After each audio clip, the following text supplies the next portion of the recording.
మోకాల నొప్పులకు ఎటువంటి సర్జరీ లేకుండా ఎపియాన్ పెయిన్ క్లినిక్ అందిస్తున్న అత్యాధునిక చికిత్స.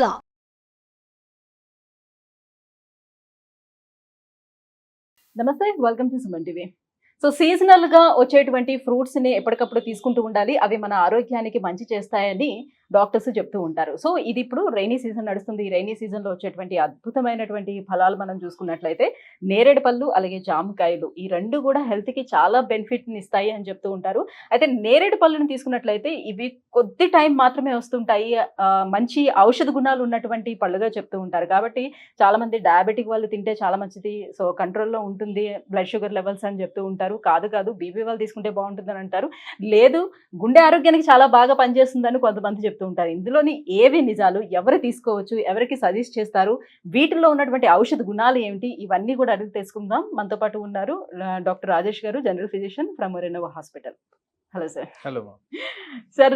సో సీజనల్ గా వచ్చేటువంటి ఫ్రూట్స్, సో ఇప్పుడు రైనీ సీజన్ నడుస్తుంది కాబట్టి మంచిగా నేను నేరేడు పళ్ళు అలాగే జామకాయలు కూడా తీసుకొచ్చాను. సో నేరేడు పళ్ళు గుండెకి చాలా మంచిది అని చెప్తూ ఉంటారు. అట్ ద సేమ్ టైమ్ చాలా మంది డయాబెటిక్ వాళ్ళు కూడా ఈ మధ్యన ఎక్కువగా తీసుకుంటున్నారు. సో డాక్టర్స్ సజెస్ట్ చేస్తున్నారు ఇందులో మంచి ఔషధ గుణాలు ఉన్నాయి, బ్లడ్ షుగర్ లెవెల్స్ కంట్రోల్ చేస్తుందని. నిజానికి ఏది ఫ్యాక్ట్ అని అంటారు? ఈ నేరేడు పళ్ళులో ఉన్నటువంటి ఔషధ గుణాలు కూడా ఏంటో తెలియదు. సో వాస్తవానికి బేసిక్లీ డైటరీ రెగ్యులేషన్స్ ఇప్పుడున్న మన హెల్త్ ఇష్యూస్లో పర్టికులర్గా diabetes, hyper tension, heart disease, liver disease, kidney disease ఇవే ఎక్కువగా డీల్ చేస్తుంటాం. సో వీటిల్లో మనం డైట్ని ఎలా రెగ్యులేట్ చేసుకోవాలి, ఏం బెనిఫిషియల్ ఆస్పెక్ట్స్ చూసుకోవాలి. సో వాస్తవానికి ఈ డిజీజ్ అన్ని రావడానికి కారణం ఊబకాయం ఆర్ ఓవర్ వెయిట్.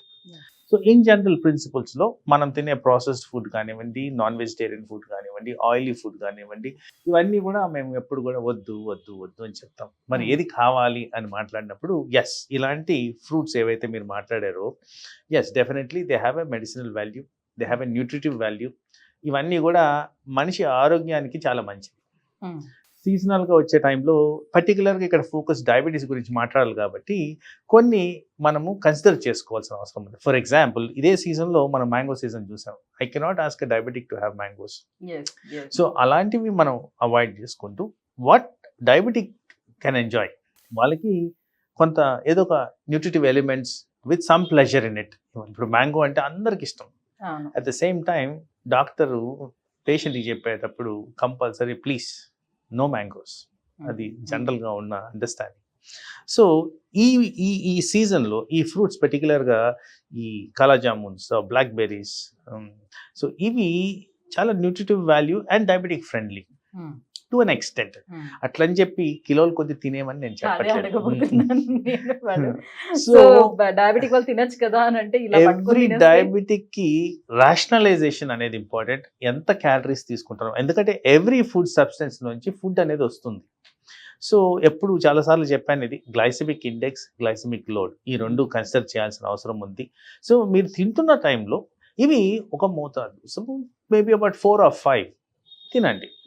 అట్లని చెప్పి ఒక పావు కిలో తినేస్తే మీకు షుగర్ లెవెల్స్ ఏమి కంట్రోల్ ఉండవు, దానిలో వచ్చే బెనిఫిట్స్ కూడా మీకు పెద్ద కలిసి రావు. సో ఐడియల్గా ఈ ఫ్రూట్ గురించి మాట్లాడితే ఇన్ జనరల్ వీటికి వైటమిన్ సి లెవెల్స్ ఎక్కువ ఉన్నాయి, యాంటీ ఆక్సిడెంట్ ప్రాపర్టీస్ ఎక్కువ ఉన్నాయి. సో ఈ రెండు very critical role in management of blood pressure, diabetes also. At the same time దీంట్లో ఉన్న కొన్ని కెమికల్ కాంపోజిషన్స్ ఇన్సులిన్ సెన్సిటివిటీని ఇంప్రూవ్ చేస్తాయి. బాడీలో ఏదైతే ఇన్సులిన్ రెగ్యులేషన్ అండ్ షుగర్స్ ఉంటాయో వాటిని మెరుగ్గా పనిచేసే విధంగా చేస్తాయి. బట్ ఇవన్నీ కూడా మినిస్క్యూల్ ఆఫ్ ఎ లెవెల్. ఏదో ఇది ఒక్కటే వేసేసుకుంటే మొత్తం ఇన్సులిన్ అవసరం లేదా అనే ఫీలింగ్తో ఉండద్దండి. ఒక్కటే మర్చిపోకుండా చేయాల్సింది ఏంటంటే, మనం ఆలోచించాల్సింది ఏంటంటే, ఇది మన ప్లెజర్ గురించి తింటున్నాం, not as a part of treatment. So additional value ఇస్తుందా అనేది గమనించుకోవాలి. కానీ ఇది ఒక్కటి తింటే నా షుగర్ కంట్రోల్ అయిపోద్ది అనేది మాత్రం అపోహలో ఉండొద్దు. It is only pleasure. అందుకోసం కొద్దిగా తినేసి దాన్ని వదిలేయాలి. ప్రసాదం లెక్క తింటే ఇంకా బెటర్. సో ఆ విధంగా ఈ ఫ్రూట్స్కి చాలా ఎక్కువ వాల్యూ ఉంది. సార్, నేరేడు పళ్ళు సో మంచి ఔషధ గుణాలు ఉన్నాయని చెప్తున్నారు. BP patients at the same time sugar patients కూడా తినొచ్చు అని అంటున్నారు. సో నేరేడు పండు ఈ పైన ఉన్నటువంటి గుజ్జు మాత్రమే తినాలంటారా, లేకపోతే లోపల ఉన్నటువంటి గింజకు కూడా ఔషధ గుణాలు ఉన్నాయా? సో బేసిక్లీ ఈ ఫ్రూట్లో ఆల్రెడీ నేను డిస్క్రైబ్ చేస్తున్నాను. ఏ విధంగా ఇది పర్టికులర్గా డయాబెటిక్ పీపుల్లో హెల్ప్ చేస్తుంది అని. సో మీరు అడిగినట్టు పల్ప్ ఒకటేనా, లోపల ఉన్న సీడ్ కూడా పనిచేస్తుందా? బేసిక్లీ ఈ సీడ్లో ఉన్న కొన్ని ప్రాపర్టీస్, కొన్ని కెమికల్ ఫార్ములేషన్స్ ఏవైతే ఉన్నాయో they are helpful for management of diabetes. పర్టికులర్గా ఇన్సులిన్ రెగ్యులేషను, ఇన్సులిన్ సెన్సిటివిటీ, వీటి గురించి మాట్లాడినప్పుడు వీటికి రోల్ ఉంది. బట్ మళ్ళీ ఇందాక చెప్పిన విధంగానే చెప్తున్నాను, మొత్తం మనం మెడిసిన్నే రీప్లేస్ చేసేయచ్చా అంటే లేదండి. ఇవి డెఫినెటివ్గా కాంట్రిబ్యూటరీ ఎఫెక్ట్స్ ఉంటాయి, కానీ మనం మర్చిపోకుండా మనం ఆలోచించాల్సింది ఏంటంటే ఒక డయాబెటిక్ పర్సన్లో స్ట్రెస్ లెవెల్స్ చాలా ఎక్కువ ఉంటాయి. ఎందుకంటే దే డిప్రైవ్డ్ ఆఫ్ ఎవ్రీథింగ్. ప్రతిదీ మేము తినొద్దు అని చెప్తుంటాం. సో వాళ్ళకున్న ప్లెజర్ అనేది, ఫ్రూట్స్ విషయానికి వచ్చేటప్పుడు కూడా ఏం తీసుకోవాలన్న కన్ఫ్యూజన్ బాగుంటుంది. సో ఎప్పుడైతే మేము ఆ ప్లెజర్ ఇవ్వగలుగుతామో in the form of this fruits or whatever allowed things, దానివల్ల స్ట్రెస్ లెవెల్స్ తగ్గి షుగర్ రెగ్యులేషన్ బెటర్ అవుతుంది. సో ఫ్రూట్ ద్వారా వచ్చేది కాకుండా అది తిన్నందుకు వాళ్ళకి వచ్చే ప్లెజర్ ద్వారా కూడా డయాబెటిక్ కంట్రోల్ అనేది మనకి డెఫినెట్గా పాజిటివ్ ఆస్పెక్ట్ కింద కన్సిడర్ చేయాల్సిన అవసరం ఉంది. సో ఈ సీజన్ లో వచ్చే మరొక ఫ్రూట్ మనకి జామకాయలు. సో జామకాయలు కూడా ఎక్కువ మంది డయాబెటిక్ వాళ్ళు తింటూ ఉంటారు. సో ఇది కూడా మంచిది వాళ్ళకి ఫ్రూట్ పరంగా అంటారు. ఏ రకంగా ఇది మంచిది? సో అగైన్ ఈ జామకాయల గురించి మాట్లాడుతున్నప్పుడు వీటిల్లో it is one of the fruit which has got highest amount of protein. Unbelievable. Actually దీంట్లో ప్రోటీన్ ఇంత ఉంటుందని నేను కూడా అనుకోలేదు.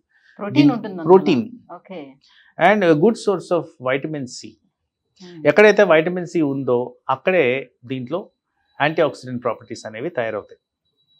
పర్టికులర్గా దీంట్లో రెడ్ కలర్ వస్తున్న దాంట్లో ఇంకా న్యూట్రిటివ్ వాల్యూస్ పర్టికులర్గా మనం మాట్లాడుతున్న కాంటెక్స్ట్కి ఎక్కువగా అప్లై అవుతుంది. సో అవే కాకుండా ఒక డయాబెటిక్ పాపులేషన్ గురించి మాట్లాడుతున్నప్పుడు దీంట్లో ఫైబర్ కంటెంట్ ఎక్కువ ఉంటుంది. సో అండ్ గ్లైసెమిక్ ఇండెక్స్ తక్కువ ఉంటుంది, గ్లూకోజ్ లోడ్ తక్కువ ఉంటుంది. సో ఎన్ని విధాల మనం మాట్లాడుకుంటూ పోతే ఈ అనాలిటికల్ వ్యూలో చూస్తే very very diabetic friendly fruit ఇది. సో తీసుకుంటే ఎన్ని తీసుకోవచ్చు పర్ డేలో? ఇక్కడ బిఫోర్ ఐ స్టార్ట్ దాట్, అందరికి ఉన్న అపోహ ఏంటంటే జామ పండు తినేయచ్చా అని. నో, జామ కాయ తినండి, జామ పండు కాదు. పండు has got more sugar. So జామకాయ రూపంలోనే తినండి, జామ పండు రూపంలో తినద్దు. షుగర్ లెవెల్స్ పెంచుకోవద్దు ఆ విధంగా. అండ్ దెన్ మళ్ళీ ఎన్ని తినొచ్చు అంటున్నారు. So again to what extent me sugar controls ఉన్నాయి, మీరు ఎంత క్యాలరీ కన్జంప్షన్స్ చేస్తున్నారు. సో మళ్ళీ ఇక్కడ మర్చిపోయిన కాన్సెప్ట్ ఏంటంటే మనము ఆ ప్లెజర్ని ఎంజాయ్ చేయడానికి, నాకు ఒక రిలీఫ్ దొరికింది, నేను ఒక ఫ్రూట్ తినగలుగుతున్నాను, అలా తినాలే. కానీ లార్జ్ బౌల్స్ ఆఫ్ జామకాయలు తిన్నా కానీ ప్రాబ్లమ్స్ వేరే విధంగా ఉంటాయి. ఇది high level of vitamin C ఉంది కాబట్టి ఎక్కువ తిన్నప్పుడు అజీర్ణంకి తీసేదానికి ఆస్కారం ఉంది, గ్యాస్ ట్రబుల్ వచ్చేదానికి ఆస్కారం ఉంది, వామిటింగ్ సెన్సేషన్ వచ్చేదానికి ఆస్కారం ఉంది. సో అలాంటివి రాకుండా చేయాలంటే మోడరేషన్లోనే తీసుకోవాలండి. And that should be customized to the person and the patient. Okay. కానీ స్ట్రీట్ ఫుడ్స్ కి వెళ్ళేటప్పటికల్లా ఇవే జామకాయల్ని రకరకాల పౌడర్స్ అన్ని మిక్స్ చేసి, ఉప్పులు, కారాలు, మసాలాలు, సంథింగ్ ఎల్స్ ఏవేవో మిక్స్ చేసి స్ట్రీట్ ఫుడ్స్ ఇస్తూ ఉంటారు. అలాంటివి వీళ్ళు తీసుకోవచ్చా? Not at all. పర్టికులర్గా మీరు చెప్పేది ఏంటంటే కారము అండ్ ఉప్పు అవే ఎక్కువగా దీంట్లో కలపడం జరుగుతుంది.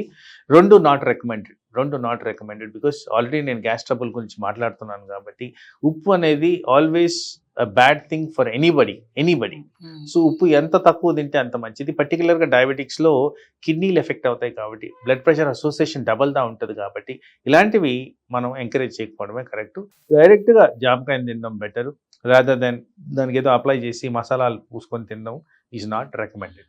Thank you sir, thank you so much. So సీజనల్గా వచ్చేటువంటి 2 ఫ్రూట్స్లో కూడా అసలు ఏమేమి ఉంటాయి, ఎలాంటి ఔషధ గుణాలు ఉంటాయి, ఎవరెవరు తినొచ్చు, ఎంత మోతాదులో తీసుకోవాలి, ఈ విషయాలన్నీ కూడా తెలియజేసినందుకు థ్యాంక్ యూ సో మచ్.